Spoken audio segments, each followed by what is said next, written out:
অবশ্যই করছি কমিটিতে যারা আছে মিতালি স্পোর্টিং ক্লাব বিপক্ষে মনে করতে বল, কিন্তু তার আগে গোলরক্ষক বিশ্বস্ত হাতে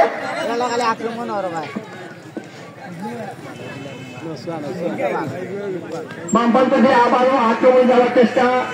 সুলতানপুর আদর্শ স্পোর্টিং ক্লাবকে নিয়েছেন, আবারও প্রতিহত বিভক্ত করে খেলোয়াড় গায়ে লেগে সেখান থেকে গোল পাস, সেখান থেকে মিতালি স্পোর্টিং ক্লাব পাল্টা আক্রমণে কাউন্টার থেকে ডান প্রান্ত দিয়ে, কিন্তু তার আগে বল চলে যায় তার সতীর্থ কাজে, কিন্তু গোল পাস পাল্টা আক্রমণে মিতালি স্পোর্টিং ক্লাব তারপর ক্লিয়ার করছে সুলতানপুর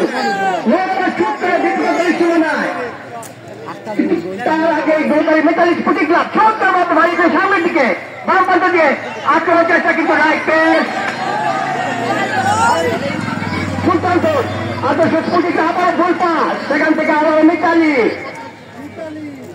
স্পোর্টিং ক্লাবে হলো করে একান্ন বল মধ্যমাঠে পিছন দিকে ব্যাক পাস করাচ্ছেন 5 নম্বর জায়গার কাছে লম্বা করে প্রান্তিকের ভিতর ফাঁকা বিপরীত হয়, কিন্তু দুজন খেলোয়াড়ের অবস্থান অফসাইড। তারপর শালকের নিচের সীমানা থেকে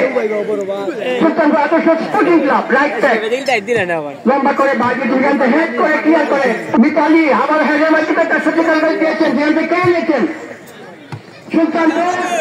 ডান প্রান্ত দিয়ে আক্রমণ করার চেষ্টা পারবে গোলরক্ষক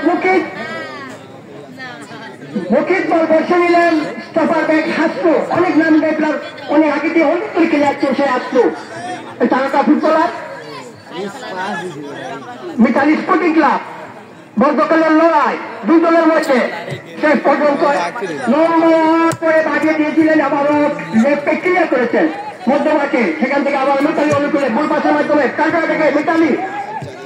ডান প্রান্ত দিয়ে, কিন্তু শেষ পর্যন্ত সুলতানপুর আদর্শ স্পোর্টিং ক্লাবের খেলোয়াড়ের কাছে বল, কিন্তু তিনি ঝুঁকি না নিয়ে বিপজ্জনক জায়গার মধ্যে তিনি একটা বিপদ বাদ ক্লিয়ার করে পাঠিয়ে দিলেন দক্ষিণ প্রান্তের সাইড লাইনের বাইরে। আবারও বল মিতালির আক্রমণ উপর্যপরি আক্রমণ বলতে হতে আবারও সাইড লাইনের বাইরে তৈরি মিতালির অনুকূলে উপর্যপরি আক্রমণ মিতালি স্পোর্টিং ক্লাব। আমাদের মাঝে উপস্থিত আছেন ডিসিপ্লিন কমিটির সদস্য শাহজাহান চৌধুরী বেনিয়ান প্যান্ট সংগ্রামী ভূমিকা রাখছে আমাদের ক্রীড়া পরিষদের পক্ষ থেকে বিপদের সম্ভাবনা রাজ্যবর্ষের ভিতর তার আগে বলতে হয়ে যায় পূর্ববান্তের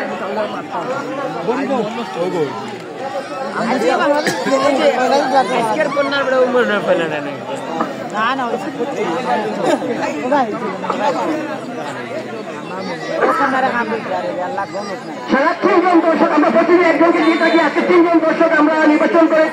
করেছি 3 নম্বর দর্শক হচ্ছেন আলাদিন হাসান, তিনি আজকে সেরা একজন দর্শক পারে